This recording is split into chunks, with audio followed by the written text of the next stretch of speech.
The billionaire William Davidson stared blankly at the paper in front of him.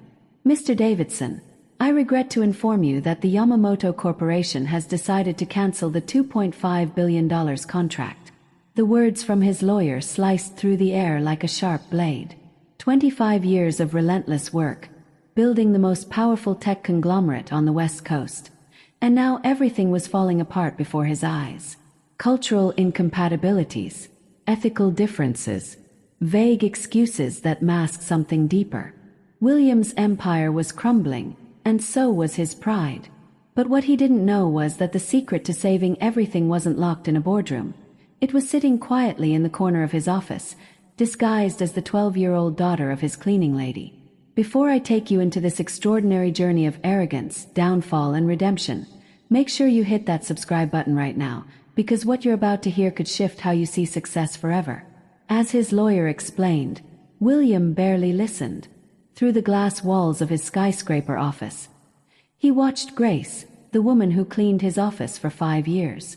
Beside her sat Isabella, her daughter, nose buried in a book far too advanced for her age. He had always tolerated the child's presence, provided she stayed silent. Yet today, her eyes seemed to burn with a quiet wisdom that unnerved him. Later that week, as contracts collapsed one after another, William found himself increasingly distracted by Isabella. She wasn't playing or watching cartoons.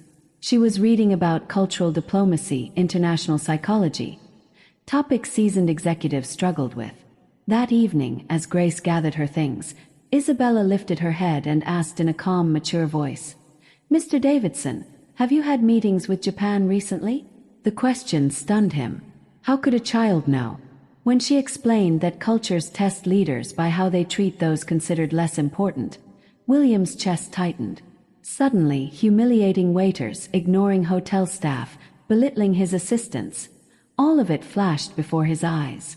And yet, his pride refused to bow. Business is about results, he told himself. But in his heart, a crack had formed. Days later, as his empire collapsed like sand slipping through his fingers, William reached a breaking point.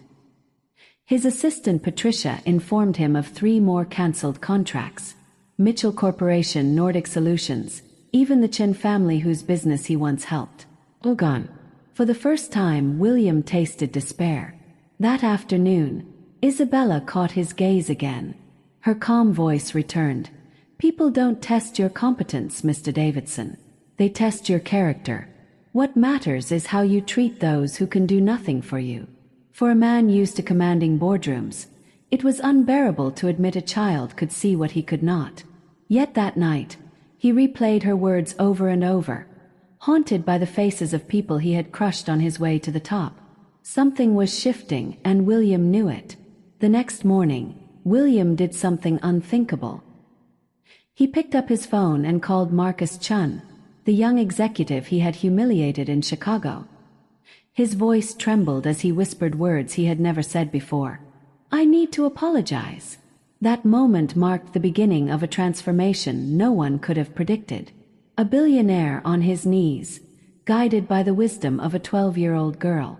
In the weeks that followed, William's life became a battlefield between his old arrogance and a new, unfamiliar humility.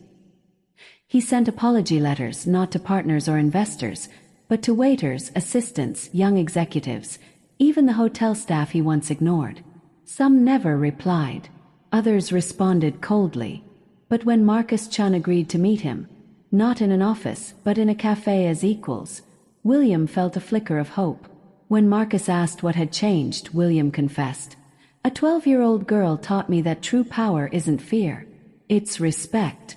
Isabella became his silent mentor. While her mother cleaned, William asked her questions about culture, leadership, and respect. Isabella spoke of bridges and walls. "There are 2 kinds of leaders," she explained softly.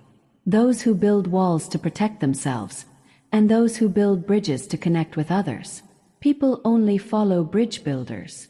Every word stung like truth William had buried for decades. For the first time in his life, he listened, not to CEOs or lawyers, but to a child whose wisdom surpassed his Harvard education. 3 weeks later, William received a call that shook him to the core. Kenji Yamamoto, the very man who had cancelled the $2.5 billion deal, wanted to meet. But not just with him. "I want to meet the girl who inspired your transformation," Yamamoto said. William froze, realizing the truth. Isabella had become the key to everything. The meeting took place at Sakura, an elegant Japanese restaurant. William arrived early, Isabella and Grace by his side. When Yamamoto entered, others followed. Robert from Mitchell Corporation, Marcus Chun, the Chen family. It wasn't just a meeting, it was a tribunal. One by one, they revealed the truth. The cancellations had been orchestrated, a deliberate test of William's character. Isabella herself had written letters, reaching out to executives, asking them to give William a chance to prove he could change. "I introduced myself as a student studying leadership," she admitted. "I told them maybe you could learn. But I asked them to test you." For the first time in his career, William wasn't in control. A 12-year-old had pulled the strings of billionaires and CEOs, forcing him to confront his arrogance. Yet the verdict was not condemnation. It was redemption. Yamamoto smiled, his voice warm. "All contracts will be restored. But there is one condition. Isabella becomes the official consultant for organizational culture across our companies." Grace gasped. William's eyes filled with tears. The girl who once sat quietly in the corner of his office was now the very force rebuilding his empire. When Isabella extended her hand and said, "True leadership begins with asking, 'How can I serve?'" William knew the walls he built his whole life had finally come down. 6 months later, Davidson Industries was unrecognizable. Employee satisfaction soared, profits recovered, and for the first time, the company was admired not just for its technology, but for its culture. A golden plaque on William's wall read, "Department of Organizational Culture. Isabella Thompson, Executive Director." At just 13, Isabella was lecturing CEOs, consulting international firms, and reshaping leadership worldwide. Grace, her proud mother, now served as head of human resources. William often watched Isabella and marveled at how she had changed not only his company but his soul. The arrogance that once fueled him was gone. In its place stood humility, gratitude, and a burning desire to build bridges. When he asked Isabella how he could ever repay her, she simply smiled. "You don't need to thank me, Mr. Davidson. You saved yourself.